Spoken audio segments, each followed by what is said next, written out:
ఇవాళ నాకు బీఆర్ఎస్తోని ప్రాబ్లం వచ్చిందని పెట్టుకున్న కొత్త సంస్థ కాదు, చాలా పాత సంస్థ, 19 సంవత్సరాల నుంచి నడుస్తున్న సంస్థ, అనేక విషయాలు మాట్లాడినటువంటి సంస్థ. ఉద్యమ కాలంలో మన యాస భాష మీద ఎవరైనా వెక్రింతగా మాట్లాడితే డైరెక్ట్గా పోయి ఉద్యమాలు చేసిన సంస్థ. బతుకమ్మ మన పండుగ, బోనాలు మన పండుగ సగర్వంగా చేసుకోవాలని ప్రపంచానికి చాటి చెప్పిన సంస్థ. కాబట్టే ఈ సంస్థ ద్వారానే ప్రజల్లోకి వెళ్తూ ఉన్నాం, సమస్యల మీద పోరాటం చేస్తూ ఉన్నాం. నేను ఓట్ల కోసం కాకుండా ప్రజల కోసం పనిచేస్తున్నా అనే విషయాన్ని మళ్ళొకసారి తెలియజేస్తూ ఉన్నాం. ఎందుకంటే మొన్న హైదరాబాద్లో ఎలక్షన్ లేదు, ఊర్లలో ఎలక్షన్ ఉంది. కాబట్టి మా యాత్రను చేంజ్ చేసుకొని హైదరాబాద్లో పెట్టుకున్నాం. ఇప్పుడు ఊర్లలో ఎలక్షన్ అయిపోయింది కాబట్టి ఇక్కడ ఊర్లలోకి రావడం జరిగింది. అంటే నాయకులు అనేవాళ్ళు ఓట్లు ఉన్నప్పుడే వస్తారు అనేటటువంటి ఆలోచన నుంచి ఒక బ్రేక్ రావాలి.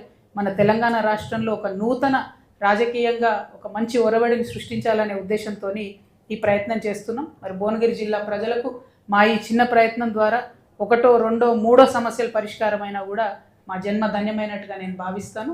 Thank you. జై తెలంగాణ, జై జాగృతి. ఒక్కొక్కరు అడగండి.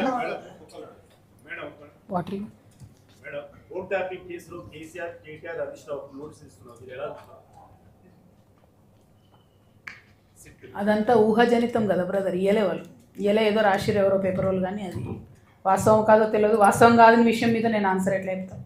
Thank you, thank you.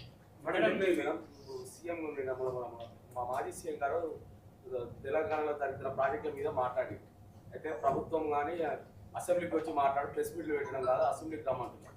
దాని మీద ఒక ప్రతిపక్షం నాయకులు అసెంబ్లీకి రామని అడుగుతున్నారు. దాని మీద కామెంట్. అంటే బీఆర్ఎస్ పార్టీతో నాకు సంబంధం లేదు బ్రదర్.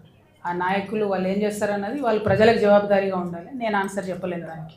వీటికి సంబంధించి దాంట్లో మొత్తం అన్యాయం జరిగినట్టు 10 ఏళ్ళలో అన్యాయం జరిగింది అని మీరు కూడా చెప్తున్నారు. నేనేమంటున్నా, నేను నా యాంగిల్, ప్రజల యాంగిల్ నేను చెప్తున్నా. బస్వాపూర్లోకి వెళ్ళైతే నీళ్ళు రాలేదన్న విషయం మీకు తెలుసు, నాకు తెలుసు. 5,000 ఎకరాలు తీసుకున్నారు. జస్ట్ చెరువు నిండింది కానీ నిజంగా నింపిన దాఖలాలు లేవు, కాలువలు కట్టిన దాఖలు లేవు, డిస్ట్రిబ్యూటర్ అయిన దాఖలాలు లేవు. ఆ విషయం వాస్తవం.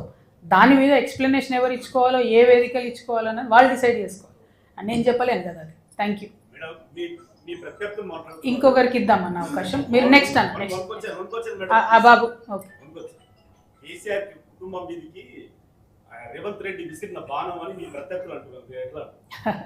నేను ఓన్లీ తెలంగాణ ప్రజల బాణాన్ని బ్రదర్. ఇప్పుడు కాదు, ఎప్పుడైనా అంతే. ఓన్లీ తెలంగాణ ప్రజల బాణాన్ని. నేను ఎవరి ద్వారా ఆపరేట్ అయ్యేంత సీన్ లేదు, ఎవరికి నన్ను ఆపరేట్ చేసేంత సీన్ లేదు. ఏం బ్రదర్, ఒక్క కూర్చోండి అన్న. వన్స్ గతంలో మీరు బీఆర్ఎస్ ప్రభుత్వంలో కీలకంగా ఉన్నారు. అప్పుడే ట్రిపుల్ ఆర్ అలైన్మెంట్ వచ్చింది, గెజెట్ నోటిఫికేషన్ వచ్చింది. ఇప్పుడు మళ్ళీ రైతులు మిమ్మల్ని ఏ విధంగా నమ్మమంటారు అని చెప్పేసి అంటే ఇక్కడ ఒకటి కూర్చోండి బ్రదర్. ఇక్కడ ఒక విషయం దయచేసి తెలంగాణ ప్రజలందరూ కూడా గమనించాలి. నేను కీలకంగా ఉన్నాను మీరు రాసింది. నేను కీలకంగా లేని ఏం లేదు. ఒక టీచర్ ట్రాన్స్ఫర్ కూడా చేసుకునే పరిస్థితి లేకుండా. ఒకటి. 2, నేను పదే మీకు విన్నవిస్తూ వస్తూ ఉన్నా.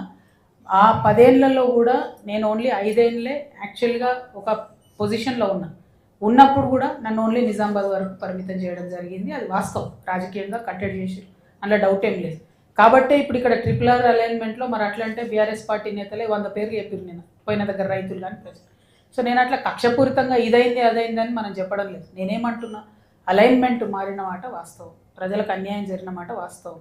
నిన్న ఓపెన్గా నేను చెప్పిన, మీకు రైతులకు బేడీ లేచింది బీఆర్ఎస్ ప్రభుత్వం అనే విషయం నాకు తెలియదు, నన్ను క్షమించండి అని కూడా ఓపెన్గా చెప్పిన. ఎందుకంటే చేసిన తప్పు, అందులో నా పాత్ర ఉన్నా లేకున్నా నేను ఆనాడు ఆ పార్టీలో ఉన్నా కాబట్టి ఆ పాపంలో నాకు కూడా భాగం ఉంటుంది. రైతులకు బేడీ లేవన్నది ఏ ప్రభుత్వం చేసినా తప్పే, 100% తప్పే. అది కూడా వాళ్ళ భూమి గుంజుకుంటా ఉల్టా వాళ్ళకి బేడీ లేసుడు అన్యాయం కాకపోతే. వాళ్ళు నిన్న రైతులో మాట చెప్పారు, మేము మాజీ మంత్రి కారుకు అడ్డుగా పోయినాం కాబట్టి వాళ్ళు వేసిరు, ఆ మాజీ మంత్రి గారు ఎంటబడి వేయించారు. పాపం ఇక్కడ ఎమ్మెల్యేకి అంత కోపం లేకున్నా ఒక మంత్రి గారు ఎంటబడి వేయించారు అన్నారు. ఇప్పుడు ఇక నేను అవన్నీ తవ్వదలుచుకోలేదు. పాయింట్ ఏంది ఇక్కడ అని అంటే, ప్రజలకు అన్యాయం జరిగిన మాట వాస్తవం.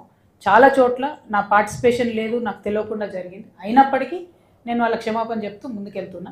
నమ్మకం అనేది నేను చెప్పడంతో రాదు, మాటలతో రాదు. నా ప్రవర్తన ఏంది, నా నెక్స్ట్ ఎజెండా ఏంది, నేను ఎట్లా ముందుకు పోతున్నా అన్న దాన్ని చూసే రైతులు నమ్ముతారు. టైం పడుతుంది దానికి.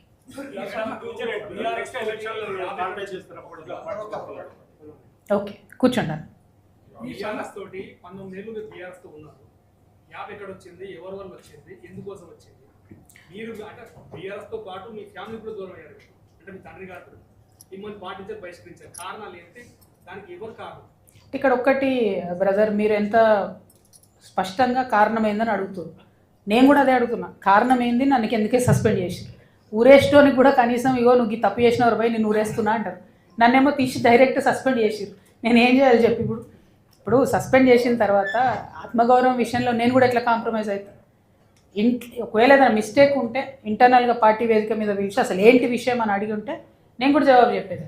కానీ డైరెక్ట్గా ప్రజలందరి ముందట సస్పెండ్ చేసి ఇన్ని కోట్ల మందిలో నన్ను అవమానం చేసినప్పుడు నా దారి నేను చూసుకోవాల్సిందే కదా. నేనైతే ఆగాను కదా.